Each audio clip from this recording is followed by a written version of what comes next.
অনেকে বলছো ও তো লাস্ট মুহূর্তে রাস্তা নেমে গেছে। তো পরে আমি ডাক দিয়ে বলছিলাম রাস্তাতে নামছে, আমার এই 10 টাকা ইনকাম হয়েছে সম্পূর্ণ হালাল, এখানে 1 পয়সা হারাম নেই। কিন্তু আপনার পকেটে যত টাকা আছে ওখানে হারামের ছিল, আপনি খুঁজে থাকেন পাই যাবেন। আমি এখান থেকে দেশে বাইরে গিয়ে ঝাড়ু দিচ্ছি, তখন আমার কোনো ইগোতে লাগে না। আমি দেশে একটা ঝাড়ুর কাজ করতে গেলে আমার ইগোতে লাগবে। আমি ছিলাম একটা পিৎজার একটা পাগল, সোজা কথা। পর পিৎজা খেতে আমি 3 দিন এসে পিৎজা পাইতাম না, না পাওয়ার কারণে ওনাদের জিজ্ঞেস করেন আপনাদের এখানে এসে আমরা বারবার ফেরত যাচ্ছি, বলতেছে পারলে এটা দিয়ে দেন। ওই ক্ষোভে আমি একটা পিৎজা দিই, কিন্তু আমার এটার সাথে কোনো কানেক্টেড আমি না। পরবর্তীতে আমরা যখন দিই, আমি আমার ছোট ভাইগুলোর চিন্তা করলাম যে বাইরে এখানে ওখানে আড্ডা দিচ্ছে। এখনকার যে জেনারেশন আড্ডা দিলে চার দোকানে বসে ওদের ক্রাউড যা হওয়ার এটা আমরা সবাই দেখি। আমার ইন্টেনশন ছিল ওদেরকে আমি একটা জায়গায় নিয়ে আসা। পরবর্তীতে আমি আমার এই প্রতিষ্ঠান দেওয়ার পরে আমি ওদেরকে কি করলাম, এখানে আমার এই ব্যবসাটা শুরু করি।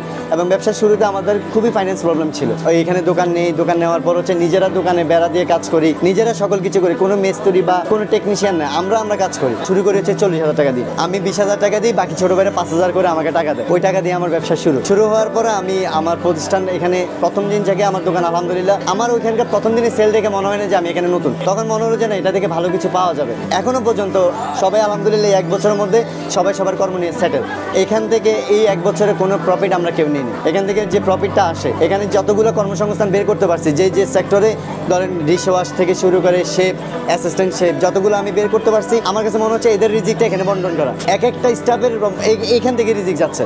দ্যাটস ওয়াই আমার প্রতিষ্ঠান হওয়া। আদারওয়াইজ আমার প্রতিষ্ঠান আমি এটার সাথে কানেক্টেড না। আমার ফ্যামিলি ব্যবসা ছিল গ্রোসারি। তাহলে আমি খাবারের ব্যবসা আসছি, কটাক্ষ করছে অনেকে অনেক কথা শুনেছে, অনেক খাটো করছে আমাকে এই ব্যবসাতে আমি কেন যাচ্ছি, ভালো ভালো ব্যবসা আমার আছে, এগুলোতে কেন যাচ্ছে। পরবর্তীতে আমার কাছে মনে হচ্ছে ব্যবসার সূত্র এটা না, ব্যবসার সূত্র এখানে অনেকের রিজিক আছে, ওই সুবাদে ব্যবসা। এখন দেখেন রিজিকটা কিভাবে বন্টন হয়েছে। আমার এখানে অংশ একটা চলে যায় তিনখানায়, একটা অংশ মালিক পক্ষ পাচ্ছে, একটা অংশ এই যে স্টাফগুলো আছে ওরা পাচ্ছে, আমি কিন্তু এখান থেকে কিছুই নিচ্ছি না। তাহলে আলটিমেটলি কি হলো, এই যে রিজিক, এই রিজিকের প্রতিষ্ঠানই হচ্ছে আমার এটা।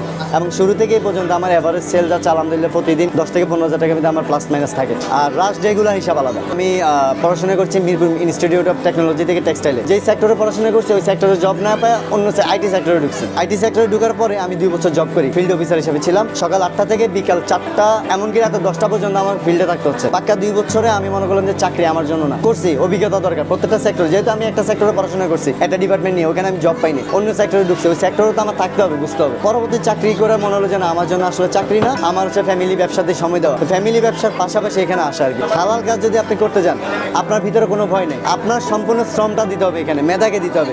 আর আপনি যদি চুরি করতে যান, চুরিতে আপনার 10 জনকে দেখতে হবে, এবং এই শ্রমটা হচ্ছে চোর মানে মানুষ, আপনি চুরি করতেছেন যেটা ভয়, আর চুরি তো ভালো কাজ। অর্থাৎ হালাল কাজ করতে গেলে কোনো ধরনের কোনো ভয় নেই, একটু শ্রম। অনেকে অনেক কথা বলবে, কিন্তু আমি যে প্রতিষ্ঠান দিয়েছি, আমি যে মানুষগুলো আমাকে কটাক্ষ করছে আজকে দেখেন, তারা কিন্তু আমি কিন্তু তাদেরকে কোনো ফ্রি কথা বললে তাদেরকে ছোট করতে হয় না। আমার এই যে ব্যবসায় 1 বছর পর এতটুকু পর্যায়ে আসছে, আমার এই পর্যায়টা তাদেরকে ছোট করে রাখছে। আজ পর্যন্ত আমার সামনে এসে কেউ বলতে পারে না পিজি ল্যাব নিয়ে এইভাবে আগাচ্ছ বা আর একটা আউটলেট দেওয়ার চিন্তা ভাবনা করতেছো। অথচ যদি এটা আমি না দিতাম, তখন ওদের কথা দিয়ে আমি পিছিয়ে যেতাম, তাহলে 10টা লোকের সংস্থান হতো না। আর আমি একটা এই তিনখানা যে কিছু টাকা ওখানে এখান থেকে পাঠিয়ে দিই, ওইটাও ওখানে যেত না। হ্যাঁ, ওখানে কোনো না কোনো ওয়েতে আসতো, না আমার যে এটা বরকত, এটা অনেকভাবেই বরকত, কারণ আমি এই ব্যবসার কিছুই জানি না। তারপর আলহামদুলিল্লাহ আমার 1 বছরে এখন আলহামদুলিল্লাহ পিজা খাইতে গেলে আমার নিজের এখন আসলে পিজার প্রতি রুচিটা নাই, যেটা সত্যি কথা। কারণ হচ্ছে যে পিজা এখন আমার ভালোই লাগে না। কিন্তু আপনি যদি বলেন বা কেউ যদি আইসা বলে যে না আপনাদের শেফ স্পেশাল বা ওনারের যদি পছন্দ, সেক্ষেত্রে আমরা ভালোটাই রিকমেন্ড করি। আর আমাদের পিৎজার খাবার টেস্টটা ভালো হওয়ার কিছু কারণ আছে, আমি আপনাকে বলি, যেহেতু আমার এর উপরে ডিপেন্ড হয়ে থাকতে হচ্ছে না বা এখান থেকে প্রফিট আমাকে বের করে নিয়ে চলতে হচ্ছে এরকম কোনো ইস্যু। সম্পূর্ণ পিৎজাতে যতটুকু দরকার সম্পূর্ণটাই যাচ্ছে। আমার এখানে চিজের হিসাব করতে হচ্ছে না, চিকেনের হিসাব করতে হচ্ছে না, টপিংসের কোনো হিসাবই করতে হচ্ছে না, ওরা ওদের মন মতো দিয়ে যাচ্ছে। তার মানে ওদেরও টেনশন নাই যে এখানে মালিক পক্ষ থেকে কোনো চাপ নেই। দিন শেষে আমার এখানে কত টাকা ক্যাশ ঢুকছে এবং কত টাকা প্রোডাক্ট যাওয়ার পর ক্যাশ বের হচ্ছে, আবার পরের দিনে ক্যাশ আসতেছে কিনা, মাস শেষে আমি হিসাব করে দেখি আলহামদুলিল্লাহ। আমি নিজেও জানি না 1 মাসে আমি 1 লক্ষ টাকার উপরে খরচ করি, কিভাবে টাকাগুলো খরচ হচ্ছে আমার কোনো জানা নেই, কিন্তু ডে বাই ডে যা খরচ হওয়া তাই হয়ে যায় আলহামদুলিল্লাহ। কারণ আমার হিসাব করা লাগে না, আমার এখানে একমাত্র পস মেশিন ছাড়া কোনো হিসাব নেই। শুধুমাত্র আপনার এই যে 885 নাম্বার সিরিয়াল যাচ্ছে, এই সিরিয়ালটাই আমার কাছে হিসাব।